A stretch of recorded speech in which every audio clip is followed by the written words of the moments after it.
You're listening to the Journey to Launch podcast, how Lawrence amassed a six-figure net worth and doubled his income to six figures. T-minus 10 seconds. Welcome to the Journey to Launch podcast with your host, Jamila Souffrant. As a money expert who walks her talk, she helps brave journeyers like you get out of debt, save, invest, and build real wealth. Join her on the journey to launch to financial freedom in 5, 4, 3, 2, 1. Hey, journeyers. As always, I am excited to bring you this week's episode of the podcast. Now, on the podcast this week, we have Lawrence Gonzalez, who is also known as the Neighborhood Finance Guy. He's also a journeyer. He listens to the podcast and he follows me on Instagram. He always is really great about tagging me on Instagram at Journey to Launch. That's where I hang out most socially, letting me know when he's listened to an episode. So I went digging to his page and saw that he had an amazing personal finance story himself, that he went from a negative net worth to a positive net worth. So went from six figures of a negative net worth to six figures positive net worth. Also was able to more than double his income. So now he's earning six figures, and he just has a really good way on his page and in his blog explaining what he's doing, like giving concrete tips and relatable information to help with financial literacy and freedom. So I thought, let me invite Lawrence on the podcast. And it's pretty cool because Lawrence is also Haitian. I am not Haitian, I'm Jamaican, but my husband is Haitian. So I just thought it was pretty cool that we had a connection on that level. So I'm really excited for you to hear this episode. Just a little bit more about Lawrence. Lawrence is the creator of the neighborhoodfinanceguy.com, which provides financial empowerment tips and general tax guidance. He also shares his journey to financial freedom and independence there. He has a strong passion for giving back to the community and has over a decade of experience working with schools and organizations through mentoring, event programming, and curriculum writing. Lawrence is a proud Haitian-American and is a decorated veteran sergeant of the United States Marine Corps. First, a word from our sponsor, DCU, also known as Digital Federal Credit Union. Now, at their core, credit unions were founded on the philosophy of people helping people. For individuals that might find themselves part of the underbanked or underserved communities, credit unions offer individuals a safe place to manage their finances or help fund purchases as an alternative to other financial service providers like payday lenders. At DCU, the credit union places an enhanced focus on financial education by offering learning modules on key financial topics like budgeting, saving for the unexpected, building credit, and much more. DCU also offers a secured credit card that could help individuals establish or improve their credit by borrowing securely against their savings balance. To learn more, check out dcu.org. And stick around to the end of the show for a new segment called the DCU Money Tips of the Week, where I'll be sharing tips to help you save and manage your money so you can reach your goals. If you want the episode show notes for this episode, go to journeytolaunch.com, or you can click the description of wherever you're listening to this episode to get the full episode show notes. Now, if you are a new listener to the podcast or an OG journeyer, I've created a jumpstart guide to help you on your journey to financial freedom. It includes the top episodes to listen to, the stages to go through to reach financial freedom, resources to help you, and so much more. Get it for free by texting LAUNCH to 33777. Text LAUNCH to 33777 or go to journeytolaunch.com/jumpstart to get your guide for free right now. Okay, let's hop into the episode. Okay, journeyers, I'm excited to have a fellow journeyer in the rocket chair this week. I have Lawrence Gonzalez, better known as the Neighborhood Finance Guy on Instagram. Hi, Lawrence. Hey, how's everybody going? Good. So, okay, we follow each other on Instagram, and that's why I feel like I first connected with you, and you're always really supportive of the podcast and my work. And I remember, I don't know how it went about. We probably were exchanging some sort of correspondence and on DM, or maybe I responded to you and I said, why don't you here's the link to come on the show. But that was like a while ago. So before we press record, you were saying you were surprised to see that I emailed you back. And I was like, yeah, come on the show. Yeah, I was kind of like, oh, snap, it's a surprise. It's 2020. A lot of things go weird. So this is actually the positive. You're like, oh, there's something good happening today. It's actually good. Yeah, well, so first of all, I gotta be honest. Like, it's funny because whenever I get to like talk to a Black man on the show, I'm always excited. Honestly, because I have a lot of women on the show and I have a lot of Black women and some white men. And when I was like looking back at like my roster of guests, like it's not that many Black men. There are Black men obviously in this space and that I'm cool with and they're going to be on the show, but I'm always just like, I want to like represent for the Black men. And on top of that, you're Haitian. So what's up? Sapa say? Not boule, not boule. And just to give you a background of that, my husband is Haitian. I do not speak Creole, hence my last name is Souffrant, but it's his fault. I don't speak Creole. It's not my fault. It's like all on him. Yeah, I'll put the blame on him. And I think the first time I actually spotted you, I'm like, Jamila Souffrant. That's a Haitian last name. I'm like, she has to be Haitian. And I was like, I guess she's not because she never reps Haiti. Listen, well, we have a big thing in the Haitian culture. Like, you're always going to see the flag somewhere. That's the tell sign. Y'all go hard. Let me tell you something. Y'all go hard. So I am married into the culture, but, you know, I represent for Jamaica, like always. But the reason why I wanted you on the show, Lawrence, is because, one, you have a really, I think, nice way of breaking down numbers and finance. Your page is very educational. And then even when you sent me your information, like your background, I was reading through it, and we're going to get through all of that, guys. I was like, you do so much. You've done so much. And so we're going to talk about how you went from a negative six-figure, like in debt, like net worth, to positive, like net worth, your background, how it lends itself to your auditor, you work in the community. You have all these things about you that I think help you explain and talk to people when it comes to money. So I can't wait to get into it with you. I'm definitely excited to do so too. All right. So let's hop into just when you started the Neighborhood Finance Guy, because you have such like a history and like in the community, you were in the military, and you have a full-time job. Like, what made you decide to start like a personal finance component or brand as a part of what you do? Because I feel like you seem so busy already.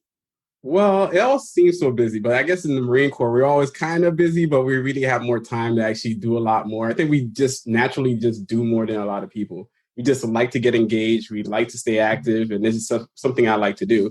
And I started the Neighborhood Finance Guy probably way back in 2012. When I really realized I had a problem with my money. And that happened at one point. It was one, because I saw that I had $125,000 of student loan debt. It's on top of everything I was dealing with as far as credit card debt of like $5,000 because I was at the max. They couldn't give me any more. So that's the only reason I was there. So I was having problems, and I went to Mint.com and I pulled up my, I guess, the expense ratio. You start seeing how you're spending out your money all over the place, and you start noticing the pattern. Then I did the math yet again, pull out an Excel sheet, used the math, looked at it, and I realized I was spending about $375 a month on average on food by myself. At the time, I was living in a 4-bedroom situation in Tallahassee, basically college town. So that's kind of how we all kind of have our spaces. So we're there, and all the other guys, well, I'm cooking generally for everybody else, and everybody's eating, everybody's having a good time, and I'm calculating their money because they all eat out in different ways. It turns out we were spending about $2,400 a month on food. That was the average that we were pulling off. When I told the guys that, and they just kind of looked at me like, you're crazy. And they went on their merry way. Because I couldn't express to them how much money we were spending, I had to figure out a new way to, I guess, educate them on what was going on. So that's how I got into this little financial literacy space, because I was like, I need to know enough of this information so I could teach them what's going on so they could understand it a little bit more. So every time I said something like a 401k, they're like, what? So I had to go figure out some other way to figure it to do this. Either do Excel sheets didn't work. I started doing like drawings if I had to. I started calling them on the phone if I had to. It's literally telling them anything and everything. Okay, so let's go back then to at that point. You were in $125,000 worth of debt at that point when you started to realize how much you were spending. And that was mostly student loans. So what did you go to school for? I went to school for a master's in accounting, specializing in taxation. Wow. Okay. It sounds fancy, but I never really finished because I literally was coming up with so much money that it just felt like there was something wrong and I needed to start working to actually pay it off. You mean you were accumulating a lot of debt? Yes, it was too much debt. It was way too much, and there was no end in sight. I think I had like 4 more credit hours or almost like a whole half year to complete. And that I didn't know exactly how much that would have cost. And I was like, I need to figure out how to get a job as soon as possible. Okay, and I'm going to go a little bit back deeper into your story because I feel like a lot of people can relate. So you actually grew up in Haiti, right? Yes. Yes, I was born in Miami, but my mom was a single mom, so she couldn't take care of us. So she sent me and my older sister, which is like 2 years older than me at the time. I was 11 months, so they sent me there. I still had no idea who my mom really was until 9 years later. That's how long I spent in Haiti. So, and even when I was coming to America, it was actually funny because my aunt told me, "Hey, you want to go on vacation?" And then she pointed at like Florida. Then she said, "Oh, go to Disney World." I'm like, "Yeah, yeah, yeah." It was a lie. She packed everything that I had and sent me back home. So sent you back to Miami. Yes. Well, that's so interesting. That's like the reverse kind of like way, because typically, like, so I'm also child of an immigrant, but I was actually left behind in Jamaica while my mom established herself in the United States. But I guess it was cheaper for your mom to have you in Haiti, and that happens often a lot too. Like to send you probably back money and things to help raise you from afar. Yeah, I had no idea who she was until like maybe at 8 years old, she came to kind of visit. And I was like, "Oh, this is our mom." And my sister's like, "Yeah, that's our mom." So she had to confirm like who she was. Wow. Because we never saw her the entire time. So when you came here at 9, and I'm going back just to like kind of get your money story and how you got to the point where you went to college, which a lot of us do. Like, you enter in college and then you're getting advanced degrees and you're trying to change the cycle of whatever it is with your family and wealth. And so you're going to do as whatever you can to get ahead. But then we're not taught about student loan debt or maybe making the best choices when it comes to like the school versus the tuition costs. So at what point, you said that you realized it was like too much money, but like that you were spending. So like you never finished that degree, you just said. I never finished that degree. That's something I have to come clean with everybody all the time. Like, even though I learned enough about it, at some point the debt becomes so much, it suffocates you and you realize there's something has to give.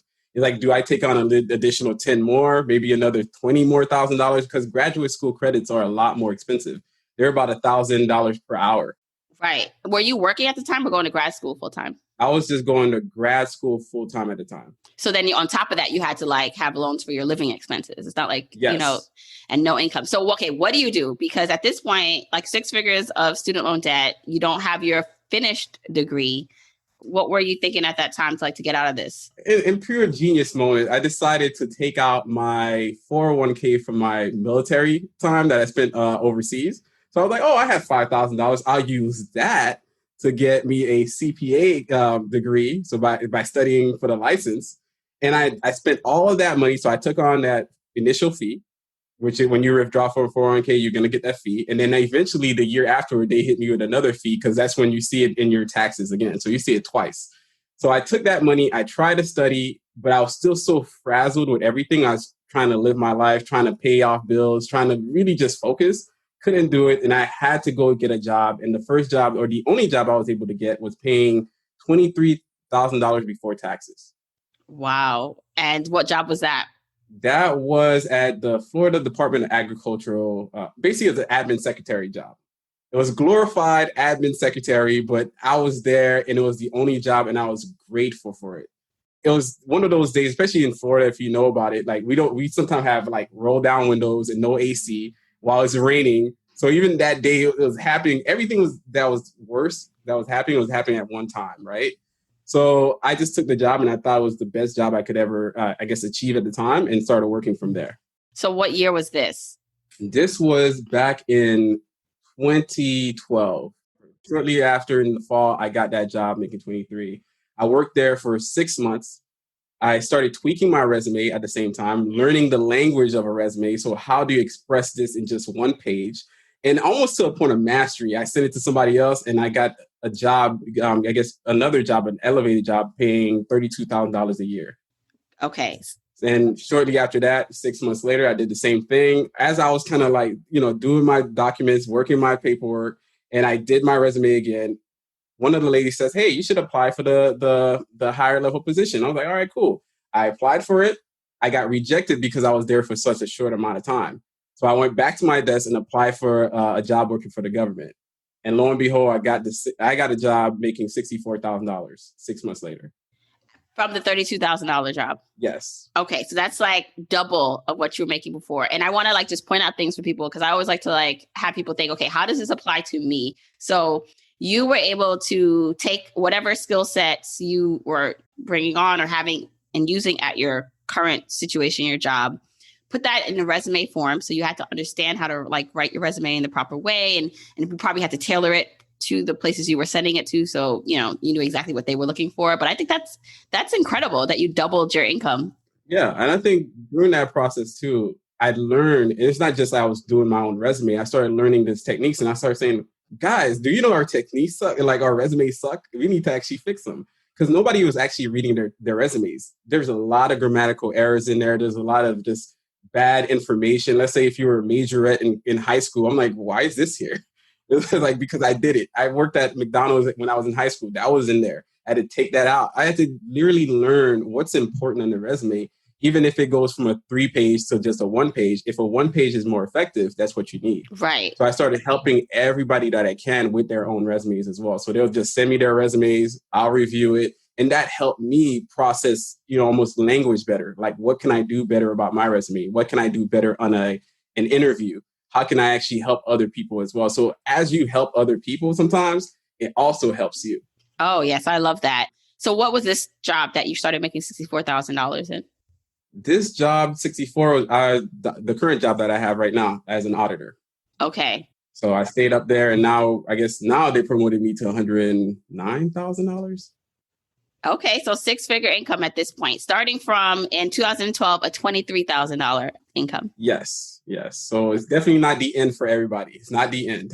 So it sounds like too, so you still found your way. It seems like you were always good at math and numbers because you still found your way into like the auditing field. So you had tried, and I think this is interesting. So you tried like the degree, you tried the CPA. So the CPA thing never worked out from what The CPA thing never worked out. Not yet. Still need to work on it. Okay. So I find that interesting because sometimes people have this like one way of like, okay, if I had a vision of being a lawyer, and so they think lawyer's the only way to go. But then there's these skill sets that it takes to be an amazing lawyer that you can use in other areas of the field or just totally separately.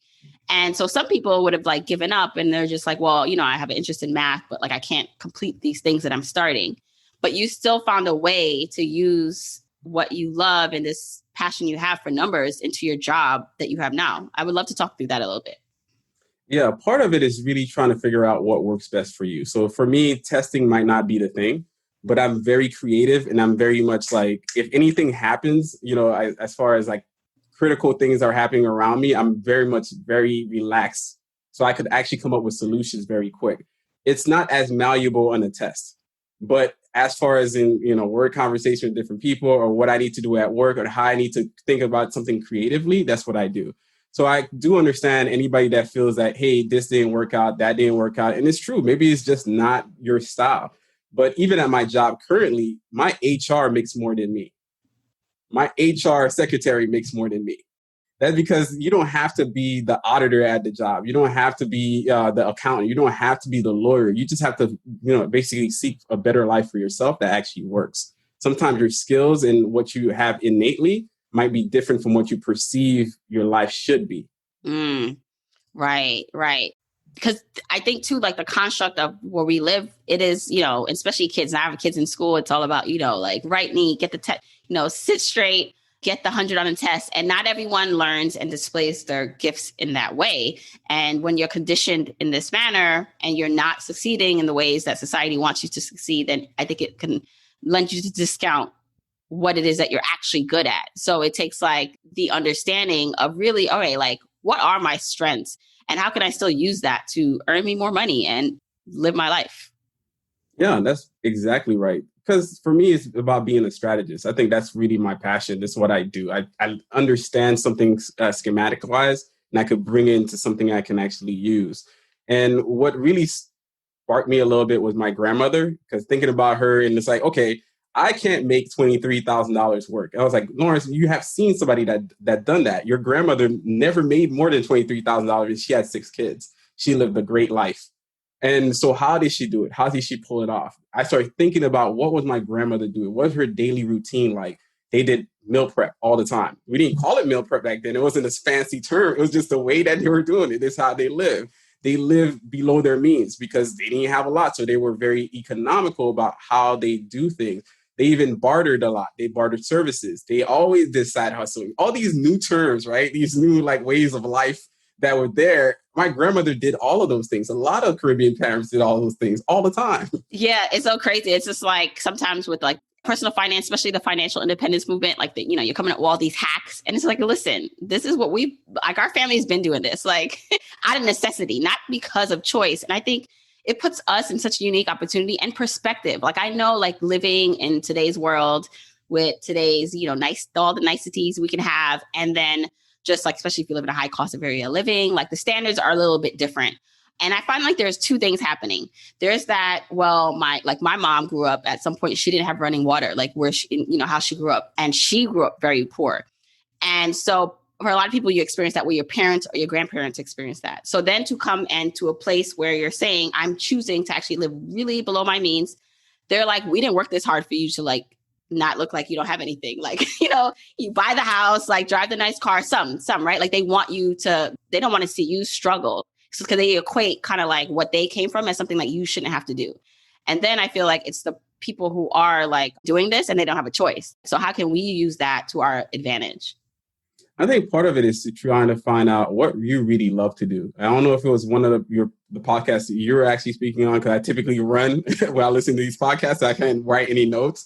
But ultimately, it's a matter of finding what you really love to do. Some people think that they need a big home, but you have to think, okay, how do you clean this big home? Some people think that they want to entertain. It's like, I want to go find a home so I could entertain people, but then realize you have kids and you don't entertain anybody because you're just at home and you're enjoying your life. So there's all these different things that we need to start dissecting away from our understanding. And even if my mom calls me and says, hey, you need to buy a 4-bedroom home, I'm like, what kids? I have to start defining those parameters, not to say that I don't want to live a better life all the time, but in the end of the day, this is the life for me. I love it. I have a fridge with food in there, and I'm very grateful for that. So sometimes it's not as like crazy. You do not have to be the Joneses to actually live a life that you deserve and that you love. Every day you wake up, you're so relaxed, you're so stress-free. This is exactly what people really want in their lives. Yes, it's that feeling, that security, the options. Like, so if I choose to, live poor, right? I'm just quote unquote poor, like really on a less, like that's my choice. But it's to have the choice, I think, is from what most people want. So, okay, now you're making, well, we've kind of skipped ahead to where you're like making 6 figures, but like even before that, now paying off your debt. How long did that take you? Still paying off my debt. So I think there's still debts happening all the time. I'm getting married, and turns out as of like 2 days ago, my fiance told me, because I literally thought we were done paying for stuff until she said, oh, we got an additional 10 grand to pay in November. I almost died in that chair. I was so shocked. Wow. I didn't know where the money was coming from. But ultimately, that is something for me I live with. It's very manageable. It's something very simple. I have enough assets that cover me. But ultimately, how we process it is, first, we tackle the credit card debt that we have that are 24%, 25%. We start knocking that down as soon as possible. If we could get a credit card with 0 APR, that could afford you a little bit more time as you figure things out. We also, me and my fiance, we tackled undergraduate student loans. So she's basically debt free, technically. She could say that. Me, I still have the $90,000 of graduate school debt that's under public student loan forgiveness plan. So that's a little bit more time. That's like 5 more years, and then I'll be done with that. But everything else that we have, we maximize that. We make fair use of it. We do a lot with our 401k, our IRAs, our HSAs are maxed out, and our even taxable brokerage accounts are also maxed out as well. So I think this is actually a great example of still having debt and investing at the same time and reaching your financial goals, because there's some like experts that are just like, pay down all your debt. But, it's okay to strategically hold debt, especially if it's like a low interest rate, or if you're in a public loan forgiveness program where you expect it to, from some of it to be forgiven. There's a strategy to that, and it's okay. So I love that you're saying, even though you have debt, you have found a way to manage it, which I feel like some people just need to like work through just living with it while they're paying it off, but also while they're investing and accumulating wealth. Yeah, because if I only focused on paying down all the $125,000, I would not be as far as I am today. I actually own a home. I have a rental property. I also have a small business I'm starting up. So all these little things would not have happened if all my focus was just on paying down the debt. I'll likely be in this year done paying it off if I actually did it just straightforward. And I would never accumulated anything in my 401k, nothing of the matching contributions, none of the tax savings associated with the matching contributions, none of that would be there. It'd just be, I'd be debt free and I guess I'd be happy, but I wouldn't have anything to actually even purchase a home after that. It'd take me some time as well. So I learned throughout the process that it's just not as great for everybody. Yeah, and that's the thing. So there's some people who being debt free at all costs, like that's all that matters, and they'll worry about building the assets on the other side, right? And I'm more probably like you, where even if I had debt or I have my mortgage now, like I'm still going to aggressively invest at the same time if I can. So I love that this is a unique journey. Everyone's journey is going to be unique. So you may be listening and you're just like, well, no, I need to pay off my debt. I can't like sleep at night with this debt. But you may be thinking, you know what? Like, I know I have this debt, but I also want to like buy a home or invest in something else. Like you can do that too. You just have to figure out what works for you. Yeah, I think anytime if you have like $20,000 worth of student loan debt, yeah, that's a lot of money, but that's doable. When you start thinking about people carrying $80,000, $100,000, that's really, it's going to take you a lot longer than that to actually knock it down. And that's what gets a lot more difficult and could actually spiral people down the wrong path. I've worked with somebody that had the same debt story that I had. She had 80,000. I had, the additional 80,000, and we were just both on there, and they eventually capitalized into the 90. So we both have this, and she decided to go on a debt-free journey. She froze her credit cards. She said, you know what? I'm gonna get a personal loan to get all my credit cards on. So that's what she did. And a year later, I asked her what, almost like we're coming back together and trying to figure out what happened a year later. I was on my way to owning a home. She actually, I guess, unfroze her credit cards at some point because she wanted to use it because she hasn't dealt with herself and what she really loved. So she really wanted to just use a credit card. She has now the credit cards on top of the personal loan, on top of the debt.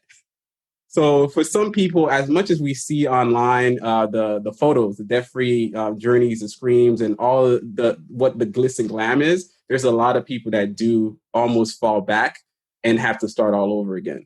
And this is why like the emotional and mindset part of it is so important to uncover. Again, it's a deep journey. No one can tell you, we can give you our journeys and you can see like what resonates, but no one can tell you exactly what's going to motivate you, what's going to have you stick to like the goals you set, the underlying even issues just from our childhood and how we were raised about money, like that impact how we are today as adults. I think it's just fascinating how two people can walk the exact same path or have the exact same maybe tools and have totally different outcomes because of their mindset and how they perceive and view things. Yeah, I always thought that'd be fascinating. Yeah. Okay. So you still have debt, but you're making progress like with your investments. You own a home. I love, since you mentioned that you're getting married, like how your partner and you talk about money, because you've been on this journey for a while now. When you met her, was she also very financially aware, or was that something you had to work together to do? She started off kind of like me, that we were aware that we have an issue. We want things to get better, but for the most part, if you don't have the income level, it's just going to take you a long time. So she was living with, almost like fixing the issues, but she was just still living. She was still enjoying herself. And we met at a Friendsgiving, like, I guess in 2016 or something. It might have been 2016, 2017. I'm wrong. She's going to kill me for this. But either way, we met at the Friendsgiving and she started following me. So she see that I talk about financial literacy. She didn't know a lot about it, but every time that she has a question, she'll just ask.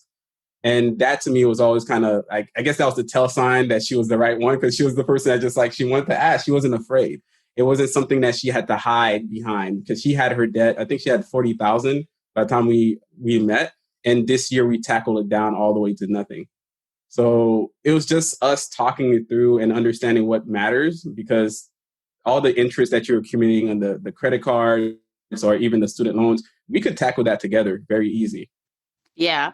That's the thing. When you have a partner and you can get on the same page and there's additional income, you are combining your forces together. Like you can do a lot together, especially if you're on the same page about spending and cutting back or being, smart about things. we're kind of on the same page. Sometimes she takes off, at least at the very beginning. I'm not going to sugarcoat it and make it seem like it was all rosy. It wasn't bad. It was just like sometimes I'd be sitting at home, working from home, whatnot. She goes to the grocery store, but then she goes to other places all the way back. If I go to the grocery store, I go to the grocery store and I come back. She stops every other location that she needs to, and that works out. And then I see something in our personal capital. I'm like, where's this thing? I think we got robbed. But it's like, it's just something that you did. Well, listen, that's a reality for like a lot of couples. So even, on the same page doesn't mean like every day you're reading from the same page. It just means, you're generally in the same direction and you're reading the same book, but you could maybe be on different chapters. Because, my husband and I, like, while he's not as financially aware or like of our budget as much as I am, right? So we could probably even save more if he was more like me, but he's not, and he's human, and that's life. And so I think for a lot of people, it's important to like acknowledge that, because then they think, if your partner kind of goes out and does something, or even you want to just enjoy or do something outside of the budget that maybe pushes things back a bit, that you failed. And it's like, no, this is life. For most couples, like, it's hard to just keep yourself in check. So 2 people, and if you have kids on top of that, that's a harder task. So don't beat yourself up if it's not perfect all the time. Yeah, I definitely agree with that, because sometimes I think the money nerds, the Excel sheet people, we tend to be like, we're going to count everything. We're going to line item everything down the line. But everybody else is different. And that's why we have a different partner. Sometimes our partner brings in that life, that looseness that we need anyways, so we could enjoy it. So it's not the end of the day. If something happens in that line item, I'm not really worried as much. Did we get robbed on the credit card? That's more of my concern. And then we work around that. We have to work together to actually go to where we're going to go. Right. So what are some things that you're doing as a couple to help you get to your goals? I know, like, on your account, I think one of your other posts was about like you save or invest. Is it 50% of your income? We're almost at 50%. Today, I actually did the breakdown of like 48.6% of our investment. So we're investing very aggressively, but at the same time, we're still living. Even last year, we went to 14 countries in 12 days. Or was it 12? Well, no, 12 countries in 14 days. Sorry about it. It's like the reverse. Yeah. So it's not that you cannot enjoy your life. We just have to front load what's important. Front loading the actual investments, putting all that money so you could reap the tax savings as well as the benefits in the long run. And then you could still do what you want to do. Right. I love that. And you just brought up tax savings. So I did want to bring that up with you, because one of the ways that you guys are aggressively investing is in your pre-tax retirement accounts. So which is, it's a game changer if you have the income to support that. And even though you still have debt, so you don't have any more credit card debt. It's more just a student loan. No, we're coming back with some credit card debt in November for the wedding. Oh, because of the wedding. Okay. But I'm sure you guys have paid that off once you focus on paying it off. But I think it's interesting because people think about investing in their 401k and maxing it out eventually, as a goal. But how much tax savings that you get, not only are you investing for your future, but like you're paying less taxes because your taxable income like decreases. So you did have a post that I wanted to just like talk through, and I'll link it in the show notes for the episode. And we don't have to get too technical because I know like it goes into the numbers a bit. But the average income for most people, like if you want to retire comfortably, like you need to make $78,000, like invest up to $9,000 a year. Do you want to talk through that? Yes. I'm not quite sure where I got the term, but I think they called it the magic number. I think somebody hinted at it, but they never really developed it. So I ended up writing about what it is, the magic number, and doing the mathematical formula to prove it.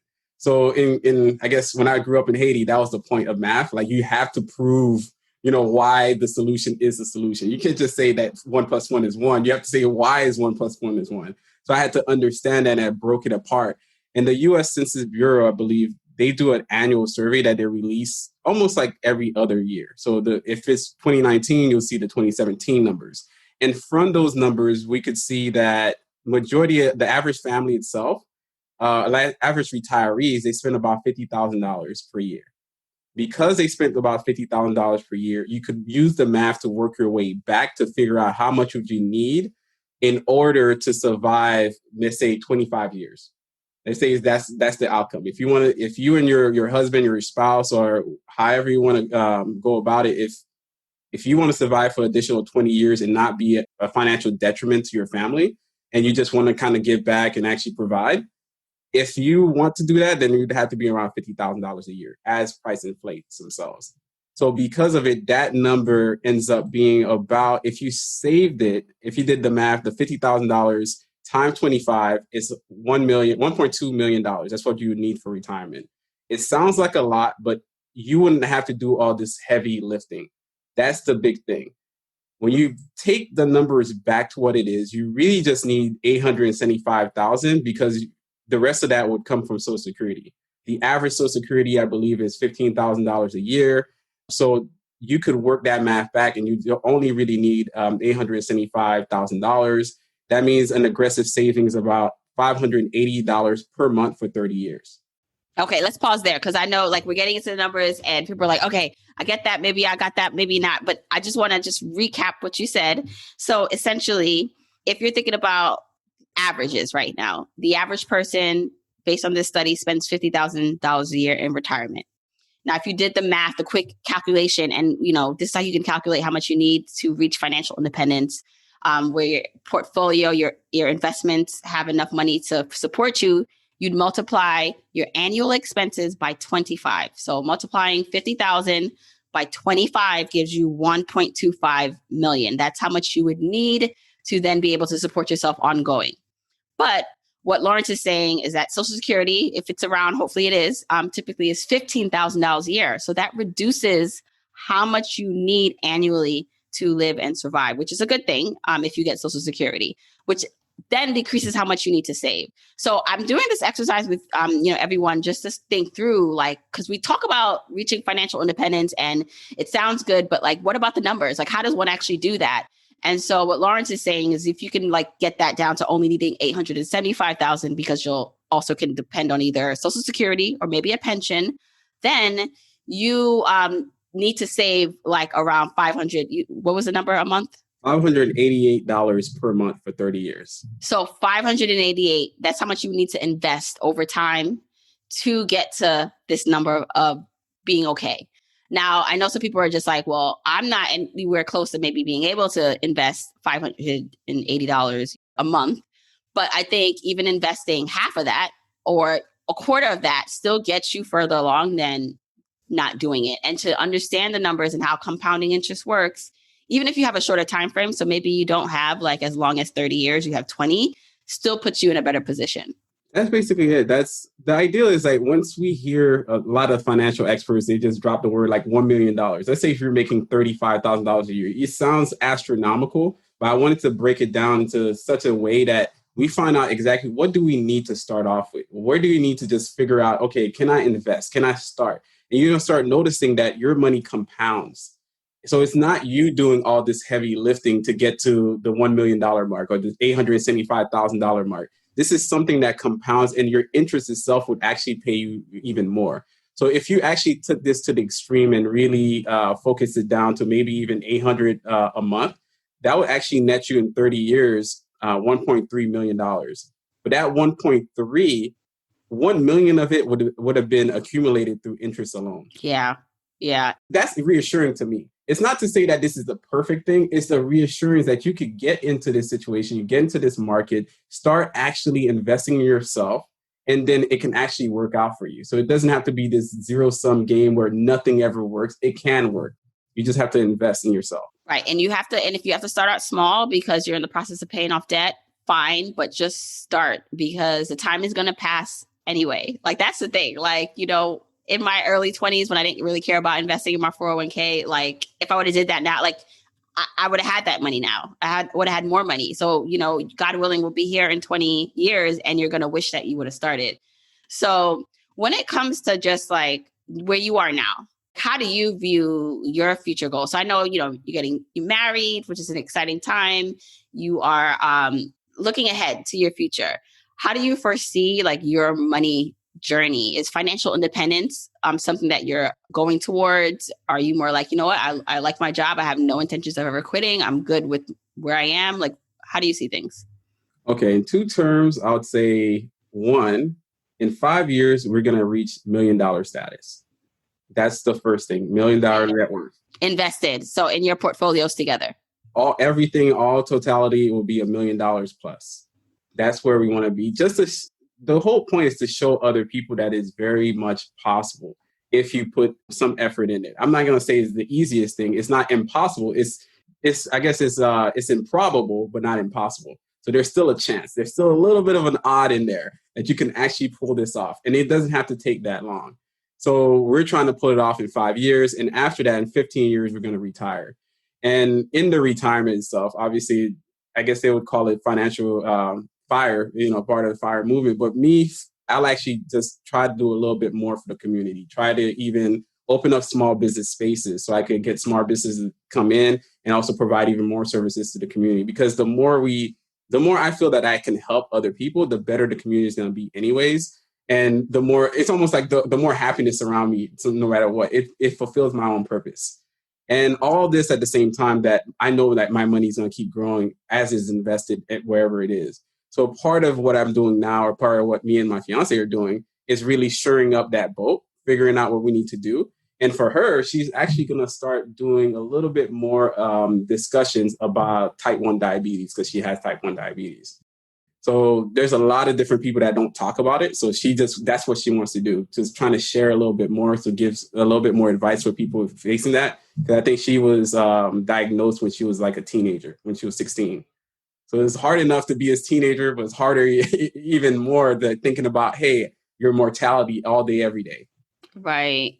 Right. And that's the beauty of getting your money in order in this way. And you having money and being wealthy and financially independent and secure allows you to, one, live a good life yourself, but then to also impact so many people around you in a way that really makes a difference. And through just like you showing people, like you just went from saying, in 2012, you're making $23,000. You didn't finish your master's degree. You didn't finish your CPA. I don't mean to like run down all your like the worst parts. Like it hurt. I just feel like, and this was only that's 8 years ago. Yeah. It's not that long ago. And you were able to transition now to someone who is like earning over 6 figures, in 5 years projected to have a net worth of over $1 million. Like this is possible for people. And I don't want to say just like, oh, if I can do it, then you can do it. Or if Lawrence can do it, you can do it. It's more of this quote. And I said it earlier in a talk I did today that I just love. It's like this concept of if none can do it, you can be one. If one can do it, you can be two. So it's like, yeah, of course, your situation may be completely different starting point, but it's possible. And I just love your story, Lawrence.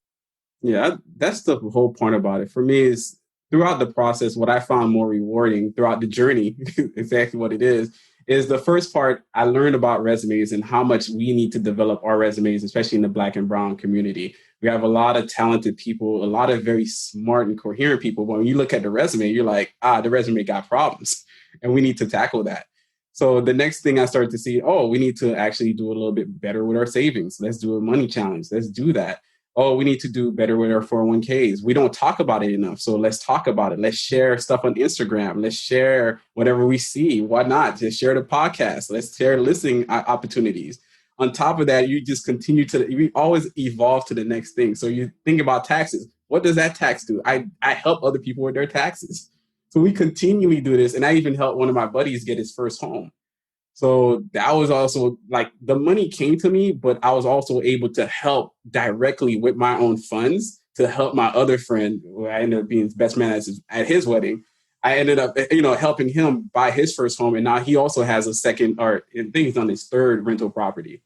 Yeah. So it's almost like everybody can help each other, can have this synergy. It exists. It doesn't have to be an actual number. I'm just going to use the number to show people it's possible. But the number it could have been 500,000. It doesn't matter to me. It's just, I need to show you that it's possible. So you can actually start putting your foot to it. And then even if it takes you 30 years, but at least you've done more than nothing. Yeah. And some of the things you just said brought up in me was one, I know everyone's going for the big goal, right? Like, I want to like reach financial independence. I want to reach that $1 million. I want to pay off all my debt. But even the small things you're doing now, which you don't think, are that like amazing. It's like, it is amazing. Cause like you talked about just like your resume, like this, like these are little pebbles and little things and little rocks that create the mountain. And you're talking about just like focusing on a resume, which seems so small, but it is the catalyst that got you a better job. And focusing on all these other things got you to the position you are today. So I think it's hopeful because wherever you are right now, you're working on the small things, right? You're just working on that budget right now. You're working on just learning and understanding the fees of your 401k. All that matters. And then on top of that, you don't have to wait to reach financial independence and have all the money in the world to be of service or helping to help others. So you can, and help yourself. You can still do that on the journey. Like as you go, as you teach, or as you learn, you teach what you're learning. I think part of a lot of people, they don't know that they had their own story to tell. So I've listened to teachers who messed up on the public student loan thing. I'm like, you could teach other teachers how to not to mess up. And that could become your bread and butter. I've seen I ran into one kid. I guess I was doing a speech or a college tour or something like that. I went to one kid. He said that he failed at the job and he filed for bankruptcy. And yeah, I didn't know exactly what that means for him, but I told him like he has a story now. No matter how he crafts it, no matter where he goes with it, he could teach a course in college right now about what it is like to, at least file for bankruptcy. Yeah, it's a shameful. He might feel shame from it at the very beginning, but that might help him. That might be the course correct that creates the next book. I remember one story of a woman, Elizabeth Wright. That was her name. Oh, she was on the podcast. For whatever reason, she was faking normal. That was her big thing.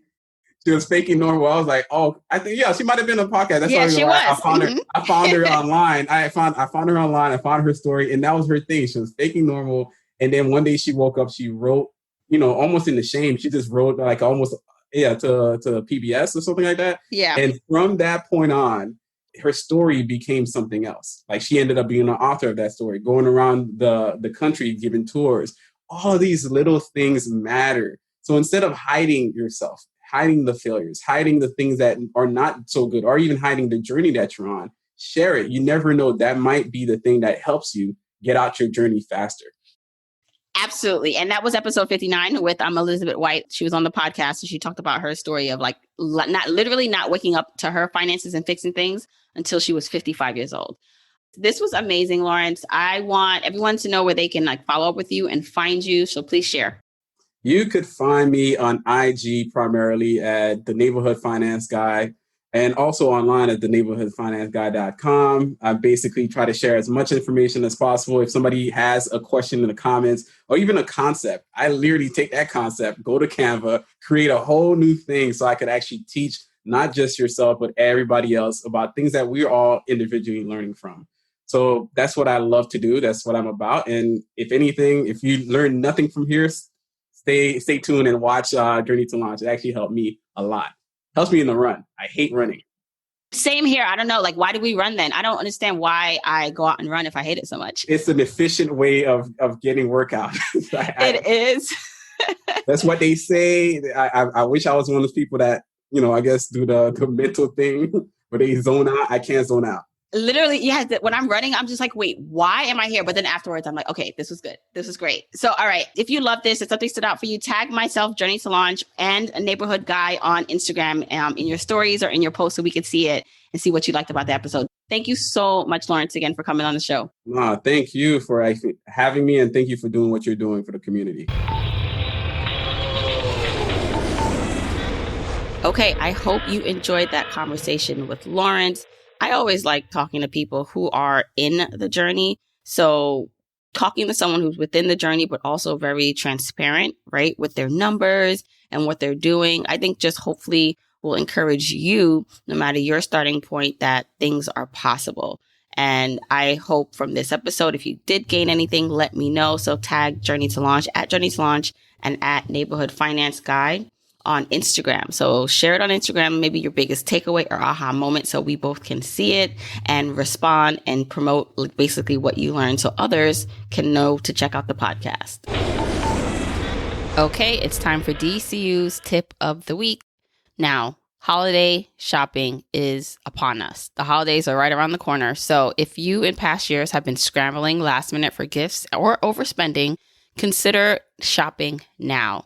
Use this early fall to prepare a gift plan and budget to shop earlier and smarter and spend less. There are lots of places right now giving lots of discounts and deals. So be on the lookout for them and don't wait till the last minute. For more help reaching your money goals, check out dcu.org. If you want to check out the episode show notes, that's where you can get links to anything that's mentioned and even get a transcribed version of this episode that you can read. Go to journeytolaunch.com or click the description of wherever you're listening to this episode. Now, you can also still grab your free Journeyer Jumpstart Guide by texting LAUNCH to 33777 or go to journeytolaunch.com/jumpstart. If you want to support me and the podcast and love the free content and information that you get here are 4 ways that you can support me and the show.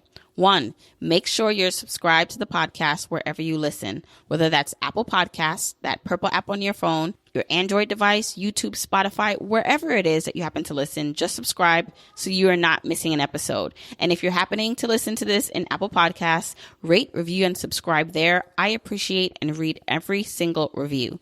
Number 2, follow me on my social media accounts. I'm at Journey to Launch on Facebook, Instagram, and Twitter, and I love interacting with journeyers there. 3, support and check out the sponsors of this show if you hear something that interests you. Sponsors are the main ways we keep the podcast lights on here, so show them some love for supporting your girl. 4, and last but not least, share this episode, this podcast with a friend or family member or coworker so that we can spread the message of Journey to Launch. All right, that's it. Until next week, keep on journeying, journeyers.